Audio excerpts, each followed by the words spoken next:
ಪಡುಬಿದ್ರಿ ನಡಿಪಟ್ನ ಬಳಿಯ ಉಮಾಮಹೇಶ್ವರಿ ಡಿಸ್ಕೋ ಫಂಡಿನ ಅಪಾಯದಂಚಿನಲ್ಲಿರುವ ಕಟ್ಟಡ ಪ್ರದೇಶಕ್ಕೆ ಉಡುಪಿ ಜಿಲ್ಲಾಧಿಕಾರಿ ಡಾಕ್ಟರ್ ವಿದ್ಯಾಕುಮಾರಿ ಭೇಟಿ ನೀಡಿ ತಾತ್ಕಾಲಿಕ ಪರಿಹಾರವಾಗಿ ಸಮುದ್ರ ತಟಕ್ಕೆ ಕಲ್ಲು ಹಾಕುವ ಬಗ್ಗೆ ಭರವಸೆ ವ್ಯಕ್ತಪಡಿಸಿದ್ದಾರೆ.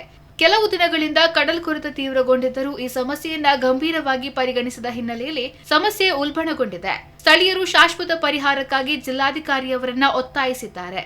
ಸದ್ಯ ಅಪಾಯದಂಚಿನಲ್ಲಿರುವ ಮೀನುಗಾರಿಕಾ ಪರಿಕರಗಳ ಶೇಖರಣದ ಕೊಠಡಿ ಸಮುದ್ರ ಪಾಲಾಗುವ ಸಾಧ್ಯತೆ ಇರುವ ಕಾರಣ ಸುಮಾರು 60 ಲಕ್ಷ ರೂಪಾಯಿಗಳ ಪರಿಕರಗಳನ್ನು ಸ್ಥಳಾಂತರ ಮಾಡಲಾಗಿದೆ ಎಂದು ಜಿಲ್ಲಾಧಿಕಾರಿ ಡಾಕ್ಟರ್ ವಿದ್ಯಾಕುಮಾರಿ ಅವರ ಗಮನಕ್ಕೆ ಮೀನುಗಾರ ಪ್ರಮುಖ ತಂದಿದ್ದಾರೆ.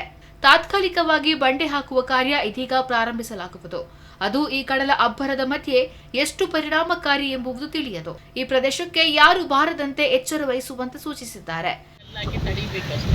ಏನೇ ಮಾಡಿದ್ರೆ ಅದು ಹಾಳಾಗಬಾರ್ದಲ್ಲ, ಮಾಡುವಾಗ ಪರ್ಮನೆಂಟ್ ಈಗ ಆಗಿದ್ರೆ ಟೆಂಪರರಿ ರೆಮಿಡೀಸ್ ಈಗ ಆಗ್ತದೆ.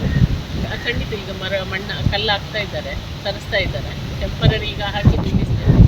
ನೆಕ್ಸ್ಟ್ ನಿಲ್ಲಿಸೋದಂದ್ರೆ ಗೊತ್ತಿಲ್ಲ, ನಮಗೆ ಹೇಳೋಕ್ಕಾಗಲ್ಲ ಸಮುದ್ರದಿಂದ.